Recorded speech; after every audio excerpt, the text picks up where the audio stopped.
Hello, natumaini uko poa sana na uko tayari kuwa sambamba na mimi mwanzo hadi mwisho kwenye video hii hapa, ambapo nakuletea yale majina 50 ya mapacha wa kike na kiume. Yani kama umpata mapacha ambao ni jinsia tofauti, basi hii video inakuhusu, au tu kama utapenda haya majina basi ni ruksa kabisa kuyatumia. So jina la kwanza ni Ian ambaye ni mwanaume, likiwa na maana ya baraka, na jina lingine ni Ayla ni wa kike ambaye maana yake ni nuru ya mwezi. So kuna Ian na Ayla.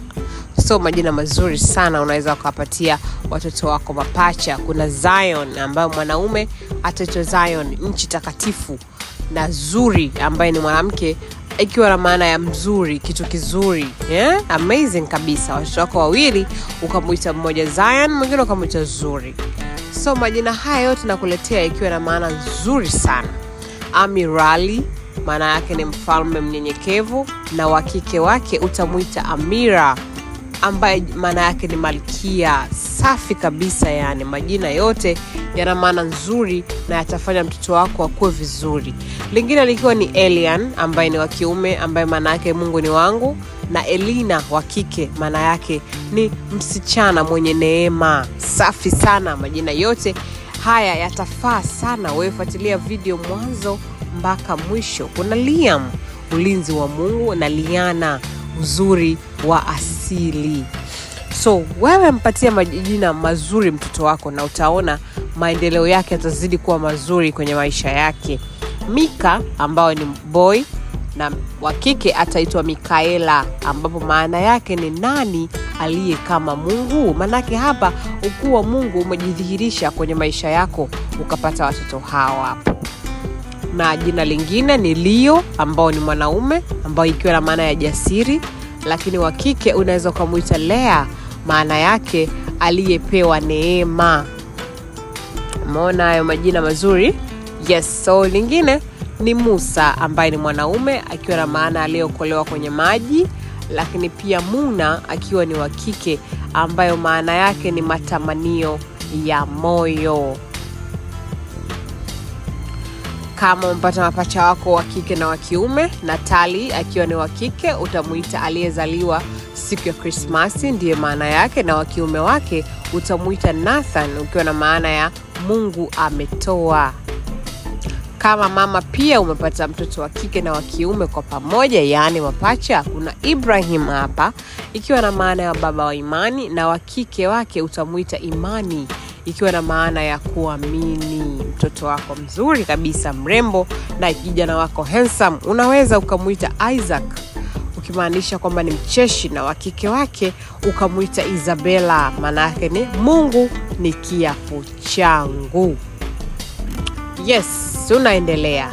Kama bado huja subscribe, tafadhali sana subscribe. Kuna Luke au Luka, maana yake mwenye nuru, lakini pia wa kike utamuita Lucy, ukimaanisha mwangaza. Safi sana, Luke and Lucy.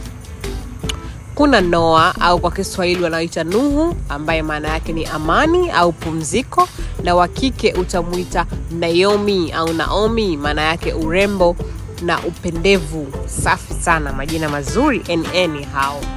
Lakini kuna David ambaye ni wa kiume, ukimaanisha mpendwa au kipenzi, na Deborah wa kike, maana yake nabii wa kike ambaye ametumika sana kwenye Biblia. Kwa kuna David and Deborah. Benjamin wa kiume, maana yake mwana wa mkono wa kuume, lakini wa kike wake ukamuita Bethany, maana yake nyumba ya rehema.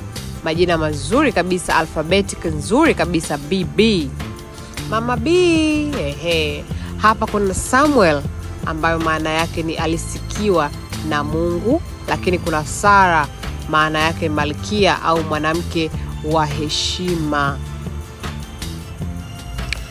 Jina lingine ni Matthew ambaye wa kiume maana yake ni zawadi ya Mungu, lakini pia wa kike unaweza kumuita Mary, maana yake mpendo wa Mungu au mama wa Yesu. So Mary and Matthew, majina mazuri sana yote. Kuna Stephen au Stephen au Steven au Stefano, maana yake mtoaji ushuhuda kwa Mungu, lakini kuna Sarah au Sara, maana yake jina la mwanamke wa kizazi cha Yosefu lenye maana nyingi, lenye maana ya wingi au utajiri. Lakini kuna Philemon ambaye wa kiume maana yake ni mpendwa, na wa kike unaweza kumuita Phoebe au Phoebe, maana yake mwangaza au huduma nzuri. Majina haya yote yanafaa sana kumpa watoto wako wa kike na wa kiume. Kuna Mark, mwanaume ambaye mwanaume wa vita anayeng'aa, huyo ndio maana yake. Lakini kuna Martha au Marta, maana yake mnyenyekevu.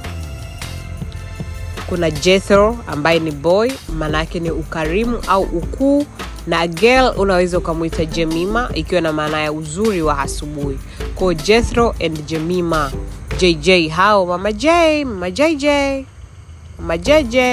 Haya, Thaddeus huyu akiwa ni mwanaume, maana yake ni mjasiri au mtu mwenye moyo safi, na wa kike unamuita Teresa, maana yake msimamizi au anaye mkaribia Mungu. Kwa hiyo Thaddeus and Teresa au Teresa au Teresia. Kuna Barnabas, maana yake mtoto wa faraja, lakini pia kuna Beulah, maana yake ahadi za Mungu. Kwa hiyo unaweza kumuita Barnabas wa kiume, wa kike kumuita Beulah. Okay, kuna Cornelius ambaye ni wa kiume, maana yake aliye safi na mwenye heshima, huyo ndio Cornelius. Lakini Claudia atakuwa wa kike wake, maana yake ni mwaminifu, mwenye mvuto.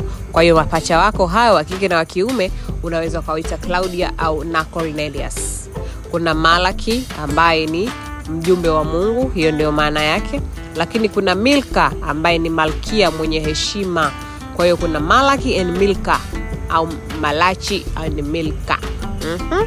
Kuna Josia ambaye ni boy, maana yake ni Mungu anaunga mkono. Lakini kuna Joy ambayo ni furaha. Kwa hiyo wa kike utamuita Joy, wa kiume utamuita Josia. Mama Jojo wewe unakuwa au baba Jojo. Kuna Boaz ambaye ni boy, maana yake ni nguvu yake ni katika Mungu, yani huyu ni mtoto ambaye atakuwa anamtegemea Mungu. Na kuna Bethesda, maana yake nyumba ya rehema, huyo ndio wa kike wake.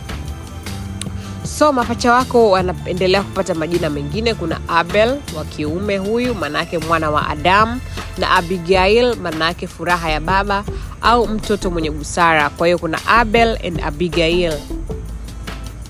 Majina yote haya ni mazuri. Wewe Mkristo unaweza ukampatia mwanao majina haya. Kuna Eli ambaye ni wa kiume, maana yake kuhani mkuu aliye juu, na wa kike utamuita Eliora, maana yake Mungu ni nuru yangu. Sio lazima uwe baba mapacha kuchagua haya majina. Unaweza ukaingia hapa, kuna baadhi ya majina ukayapenda na ukayatumia. Kuna Simeon au Simon, maana yake Mungu amesikia, na kuna Susana au Susan, maana yake maua mazuri. Kwa hiyo SS hayo wewe mwenyewe unachagua na utayapendea hapo. Nimekuletea majina 50 jamani. Kwa hiyo kaa mwanzo mpaka mwisho ndio uweze kuchagua jina lako unalolipenda. Kuna Enoch, maana yake aliye wa Mungu, na Eunice maana yake mshindi mzuri. Enoch and Eunice, majina mazuri sana. Zakaria maana yake ni Mungu anakukumbuka, na wa kike pacha wake wa kike utamuita Zoe, maana yake uzima wa milele. So Zakaria and Zoe, safi kabisa, majina mazuri mno. So tunaendelea. Kuna Gideon, maana yake shujaa au mvunaji, na Grace maana neema ya Mungu. Kwa hiyo Gideon and Grace. Mama Gigi au baba Gigi, safi kabisa, majina mazuri yenye ishara nzuri na maana nzuri kwa Mungu.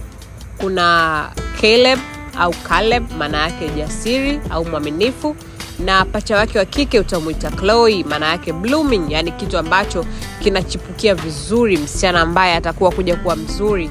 So Caleb and Chloe, majina yote hayo yakiwa ni mazuri sana. Seth ambaye ni mwanaume au Seth, maana yake aliyeteuliwa na Mungu, na wa kike wake pacha wake utamuita Salome, ikiwa na maana ya amani. Kwa hiyo hayo ni majina, nayo ni mazuri sana, unaweza ukampatia pacha zako hizo. Kuna Thomas ambaye ni boy, maana yake ni pacha au uwili au vitu viwili, ndio Thomas. Na wa kike utamuita Tamar, maana yake ni mti wa tende, kwa vitu vizuri vizuri, vitu vitamu vitamu, ndio Tamar. Kuna Reuben, maana yake kutazama, na kuna Rahel au Rachel, maana yake mrembo. Kwa unaweza kumta Reuben na Rachel, majina mazuri sana haya kwa wewe hapo ambaye unaenda kutarajia mapacha wa kike na wa kiume wenye jinsia tofauti. Kuna Andrew, maana yake mwanaume jasiri, lakini kuna Anna, maana yake neema za Mungu hizo. Kwa hiyo Andrew and Anna, jinsia tofauti, wanaweza kupata majina ambayo yanafanana. Ni rahisi sana na yote nimekuwekea hapa. Kuna Jesse ambaye ni wa kiume, maana yake Mungu anaishi, na wa kike utamuita Julia, maana yake ni mnyenyekevu na mwenye utu. Huyo ndio maana ya Julia. Kwa kama wewe ni jina lako la Julia, basi umepata kuona. Kuna Daniel, maana yake Mungu ni hakimu wangu, lakini kuna Diana, maana yake mwangalizi au mlinzi. Jina la mwanamke mwenye heshima kwenye Biblia. Hilo ndio jina langu jamani, Diana. Kwa hiyo unaweza kumpatia mwanao Diana. Maana nzuri sana. So lingine ni Jonathan, wa kiume, maana yake zawadi kutoka kwa Mungu, lakini wa kike akiitwa Joanna, maana yake Mungu ni mwema. Kwa hiyo unaweza ukaitwa wewe Baba Jojo au Mama Jojo au Baba JJ. Elia, maana yake ni Mungu wangu ni Yehova, na Elisheba, maana yake Mungu ni kiapo changu. Kwa hiyo mapacha wako hapo watakuwa wamepata majina yao hayo. Hapa ni pacha tofauti, yani mmoja akiwa wa kike na mwingine wa kiume, au wa kiume na wa kike. Kuna Timothy, maana yake mwenye kumcha Mungu, na Tabitha, maana yake msichana mdogo. Kwa hiyo hayo ni majina ya TT, Baba T na Mama T, majina yenu hayo, Timothy and Tabitha. Kuna lingine hapa linakuja ni Amos au Amos, maana yake mwenye kubeba mizigo, na Ada, maana yake mzuri au uzuri au mapambo, maana yake mazuri kabisa. Ada and Amos, majina mazuri kabisa. So jina lingine tunaelekea mwishoni. Kuna Mika ambaye ni wa kiume, maana yake ni nani kama Mungu, na Miriam, maana yake hoja, yani wewe ni mtu wa kuuliza maswali, mtu wa kuleta hoja. Ndio Mika and Miriam. Lakini kuna Elias au Elias, maana yake Mungu anaweza yote, na Iliana, maana yake Mungu ni mwaminifu. Kwa hiyo Baba hao na Mama Lakini jina lingine la 48 ni haya hapa. Kuna Victor ambaye ni boy, maana yake ni mshindi, na Vanessa, maana yake ni aliye na mvuto. Hiyo ndio maana ya Vanessa. So tunamalizia jina lingine la 49 likiwa na maana hizi hapa. Kuna Aaron, maana yake ni boy, maana yake ni mwenye nguvu, na wa kike ukamuita Amara, maana yake neema au huruma. Kwa hiyo Aaron, mwenye nguvu, Aaron and Amara, majina yote hayo ni mazuri sana kwa mtoto wako. Na tukimalizia na 50 ambayo ni Ethan, maana yake ni mwenye nguvu, na Eliz, maana yake Mungu ni kiapo. So wewe ambao umenifuatilia mwanzo mwisho, hongera sana. Majina haya natumaini yatakufaa sana, na umependa jina gani unaweza ukacomment hapo chini.